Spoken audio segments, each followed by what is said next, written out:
Recently, London hosted a major rally where thousands gathered for what Tommy Robinson called the largest patriotic event the UK has ever seen. The rally, starting at the Royal Courts of Justice and moving to Trafalgar Square, was marked by strong displays of British flags and chants like "We want our country back" and "No extremism in the UK."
Tommy Robinson gave a passionate speech about defending British values and fighting against extremism and mass immigration. Many supporters cheered for his message of national unity.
At the same time, a counter-protest organised by Stand Up to Racism and Jeremy Corbyn's group marched from Russell Square to Whitehall. They promoted unity and condemned racism and hate with their signs and chants focused on inclusivity. This is a counter-demonstration, I'm told, in East London. The picture keeps freezing, but that's seen, I think, in Walthamstow. Yeah. And that may be the picture for the night, in a way, in many places, because I think the police are expecting 30 counter-protests around the country. There could be many more than that. But counter-protests obviously provide their own challenge. They do. When you've got two opposing groups, you almost have to sit between them, separate them, keep them apart. Walthamstow was one of the locations advertised as being a location that it was likely to be a protest tonight against either an immigration office or a venue or something. So you've now seen a counter-protest coming out. There's 30 of these, so they need policing with their own resources anyway. So in some of these locations, you've almost got two lots of resources, one for one side and one for the other. So that almost like reduces your capability straight away. It's a really challenging night for police command teams across the country, and having to keep that communication line open and really effective, so you actually manage your resources and move them where they're most needed. It's not just a case of having the most numbers in the bigger places. It's where the problems are, and it's not always about numbers either. It depends the makeup of the crowd. You can have 300 people who are standing there, or even more, quite peacefully, who aren't a problem, can be policed by 10 or 20 officers. But then a group of 200 that want to commit offences. Yeah, and now, I mean, presumably they've got to be pretty mobile. You've got 6,000 police, but as you say, they're going to be spread pretty thin. They've got to be well organised, communication's got to be good, and they've got to be mobile. So they're in place, I guess. I mean, you don't have to tell me, but I assume they're in places quite close to motorways. Well, I don't know where they all are, but I would imagine, if you're being sensible, if I was still sat in a tactical meeting, they would be located in strategic locations, probably close to the motorway network, where they can get to and you would have almost like a priority list of where you, almost like it's from intelligence, from known information, where you think they're most likely to be used. You put them closer to those. If you then need to redeploy them, you can, but clearly located close to motorways. The police, with about 1,000 officers on duty, managed the event carefully to prevent clashes. 6,000 police have been mobilised because of fears of more riots across the country. There are reports up to 30 protests are planned for Wednesday. The Prime Minister has promised communities will be kept safe. Keir Starmer said he had assurances that there were adequate officers in place to cope if violence flared up. Here's our political correspondent, Damien Grammaticus. It's just over a week since these riots began. Violence, first in Southport, spreading to other parts of England. Now, for those who've taken part, the legal consequences are starting to be felt. This morning in Liverpool, 3 men who've all pleaded guilty to violent disorder are due to be sentenced. Yesterday, police chiefs were summoned to Downing Street for the second emergency coordination meeting in 2 days. The Prime Minister says more sentences will be handed out in the coming days. Over 400 people now have been arrested, 100 have been charged, some in relation to online activity, and a number of them are already in court. And I'm now expecting substantive sentencing before the end of this week. That should send a very powerful message to anybody involved, either directly or online, that you are likely to be dealt with within a week, and that nobody, but nobody, should be involving themselves in this disorder. Some have already appeared in court. This was 20-year-old Liam Gray, arrested in Rotherham on Sunday. He denied the charge against him. A list circulating online has suggested more than 30 locations could be targeted by rioters today. Police in London issued a warning saying, "We know about the events planned by hateful and divisive groups across the capital. They've made their intention to cause disruption and division very clear. We will not tolerate this on our streets." After the rioters targeted hotels housing asylum seekers, some groups who work with refugees have been told they are at risk. One organisation in Merseyside says it has closed its offices but will try to protect the premises today. We will also be creating, I suppose, what I would call a peace line for want of a better expression, so that we and the local community and the priest from the local church, which is part of our building, that we can all come together to demonstrate that we believe that we should have hope in the future rather than putting up with hate. Disperse immediately, as force is about to be used against violent individuals. Sir Keir Starmer last night said those who felt threatened would be kept safe, but it's a severe test for a government that's been in office for just a month. Damien Grammaticus, BBC News, Westminster.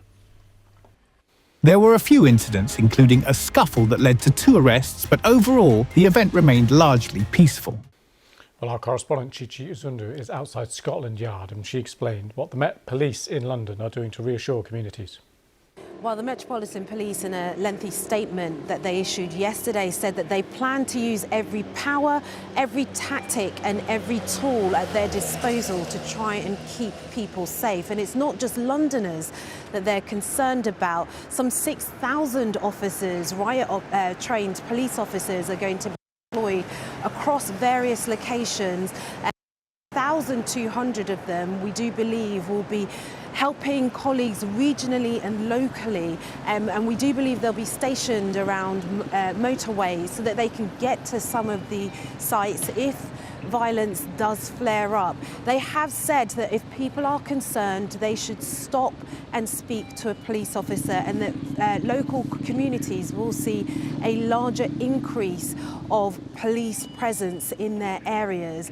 As Damien said in his report, they say they are not tolerating anything that could cause people to feel unsafe. Their job is to keep law and order, and they plan to do so. In their statement, they say they know about the events planned by hateful and divisive groups across the capital, and they've made their intention to cause disruption and division clear, and they will not be tolerating that. Thanks to Chichi for that. Let's speak now to Helen King, former Assistant Commissioner at the Metropolitan Police. Thank you for coming on the programme.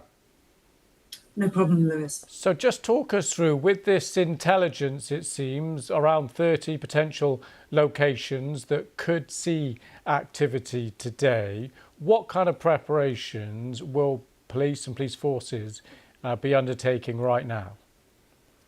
Well, there'll be a huge structure by now put in place.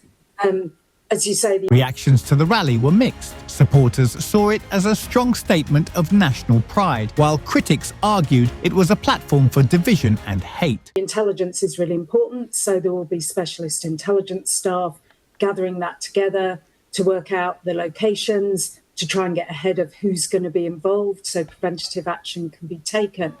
But as well as the public order trained officers that we're seeing in TV reports all kitted up, there are also a lot of other teams at work, logistics teams, people arranging the rosters so they know who's on duty when, briefing teams, dispatch teams in the radio rooms, command teams to support that operation.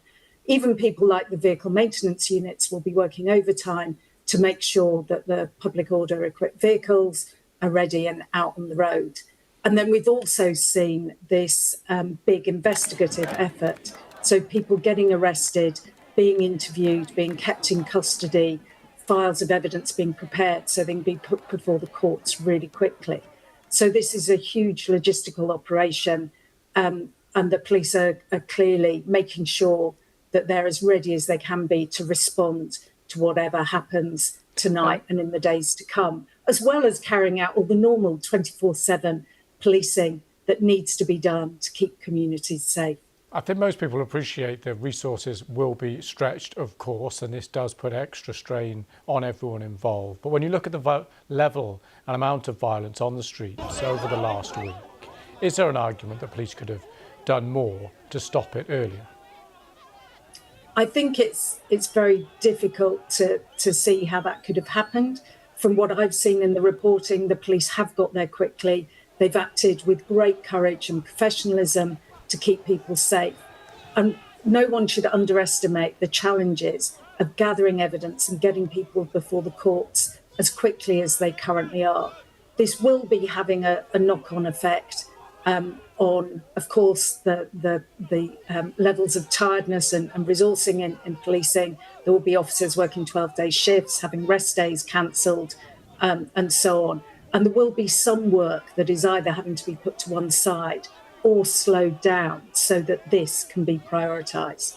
And the role of social media, of course, is frequently raised. What's your view on it? Clearly, the different platforms, there's a range of responses and levels of helpfulness towards the police. I would like to see them, once this is over, in slower time, really thinking about how those online platforms can put more of the skills, more of the algorithms, more of the artificial intelligence in place so it can be proactive in preventing. Media coverage varied, reflecting the ongoing debate about national identity and extremism in the UK. Investigating the anarchy. There have been nearly 600 arrests now. Hello, what's your name, please? The alleged offences include violent disorder and racially aggravated criminal damage. And it's not just those who were there physically. This armchair rioter, Jordan Parler, has become the first person jailed for social media posts. You were encouraging others to attack a hotel which you knew was occupied by refugees and asylum seekers. The overall effect of your post was to incite violence. Parler's initial Facebook post received 6 likes, but it was then sent to 1,500 friends. He wrote, "Every man and his dog should smash the F out of the Britannia Hotel." His mum told the court the 28-year-old was caught up and swept away by emotions circulating around the country. The sentence that I pass has been reduced by 1/3 to reflect your guilty plea. The sentence is one of 20 months imprisonment. Keir Starmer said today laws governing social media will be reviewed. There's been a debate about the Online Safety Act, which gives the regulator Ofcom the power to fine social media platforms that fail to tackle disinformation. Police chiefs have raised concerns at the length of time it takes technology companies to remove problematic posts. I do agree that we're going to have to look more broadly at social media after this disorder, but the focus at the moment has to be on dealing with the disorder and making sure that our communities are safe and secure. Around 150 people have now been charged, including not just those who rioted, but those who took them on. In Leeds, 2 Asian men who went on an anti-racism demo and then punched far-right protesters in the city centre have been jailed. 21-year-old Samir Ali was given 20 months for a fray. 31-year-old Adnan Ghafoor 18 months for the same offence, with further time for breaching a previous suspended sentence. You, Ghafoor, say that you were racially abused, and I accept that that might be so. There was then an outbreak of violence in a public street in the middle of Leeds, and was started by a group with which you were associated. After the violence of the last week, 6,000 riot officers will be deployed this weekend as police remain on high alert. The government believes their constant public messages about swift and robust justice will act as a deterrent, including this Home Office video. Overall, the rally and the counter-protest highlighted the deep divisions within British society regarding issues of national identity, extremism and immigration.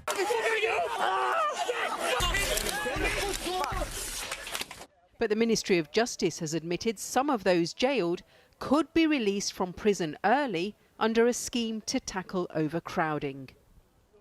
Now, 6,000 riot officers are being deployed this weekend, as police chiefs said they would be on high alert to prevent any repeat of the disorder.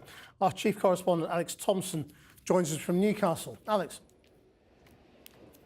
Yeah, well, the message from Newcastle City Council and Northumbrian Police is that this city is very much open for business, life as normal. As if to illustrate that, Newcastle United about to kick off a pre-season friendly with a number of European clubs over this coming weekend. Well, almost as normal, because I'm standing on Gallagate Street, which leads out of the football ground down to the city centre, where a number of businesses have already boarded up, just as the owners say, as a precaution against possible trouble.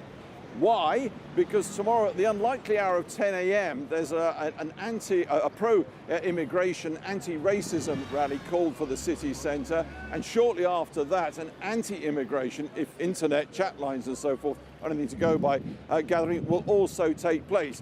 Now obviously those gatherings, the latter gatherings, have been pretty much a springboard for violence over several days, as we've all become all too well aware. And further afield, what's happening in Belfast? Yes, Belfast, very different situation. Whereas most of the trouble, albeit intense across England, has been pretty much one day or one night in one place, Belfast has seen trouble for 5 consecutive nights, or more particularly the Sandy Row loyalist area near the city centre for 5 nights now. I have to say the trouble there last night, less intense, but this afternoon a large gathering, thousands of people outside Belfast City Hall that you can see and indeed hear there, saying absolutely enough is enough. Well, we will see how obviously events are going to unfold both in Belfast and here in England over this coming weekend. Back to you. The contrasting messages from both events underscore the ongoing debate about the direction of the UK and the role of public demonstrations in shaping political discourse.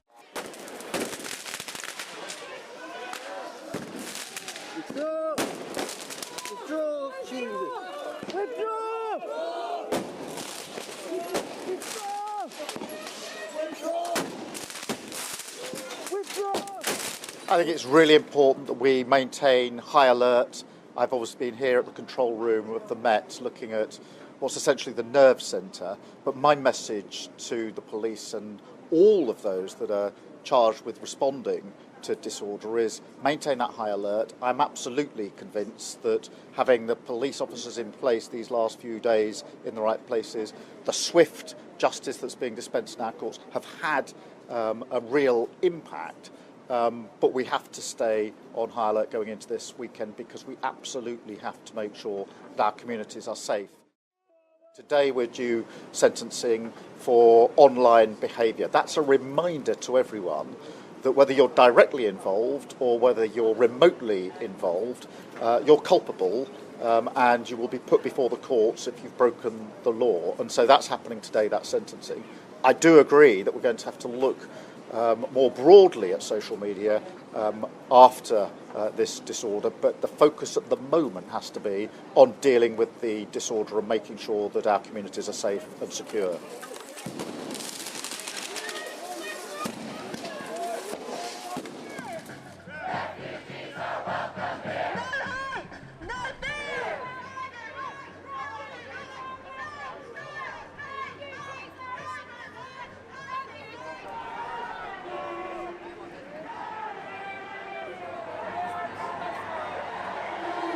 Two separate issues. I think what we have seen on our streets in the last week is an attempt to stir up racial divisions, Islamophobia, hate and division. The London rally, with its massive turnout and high-profile speakers, demonstrated the passionate responses on both sides of the debate. And those responsible must be held to account.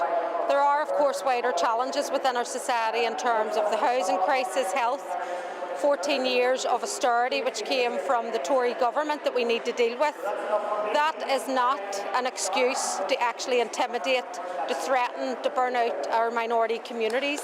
They are two separate issues, so we need to face down the racism, the fascism, the rise in Islamophobia. But of course, as communities, we need to come together to challenge and tackle these issues.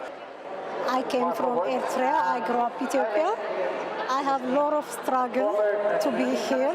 When I arrived here, I was very happy and peaceful, but right now, everything is changed. We are immigrants, but we are human beings. We just need peace. We are not terrorists. I just want to say for home concert, please save us, protect us. We don't want to die because we have passed a lot of struggling here. Thank you. Okay. Well, I've spent a lot of time this last week in the Holy Lands and in parts of South Belfast, and there's a lot of fear. People are very, very scared. People can't believe that large groups are allowed to go around, roam the area, burn down supermarkets, attack restaurants, shout abuse at people. People are asking, where are the police? And if the police are there, why are they watching what's happening and taking no action? It's not representative of our communities. Fascists aren't welcome here. It's disgraceful, and people have a short memory, especially the Irish. We've emigrated all around the world, one of the most emigrated people, and we haven't always been welcomed with open arms, and we have to remember that people are coming here from war-torn countries and looking for a better life for themselves and looking for refuge in some of the cases as well. And for us to... As the discussion continues, the impact of these events on British politics and society remains a topic of significant interest and concern.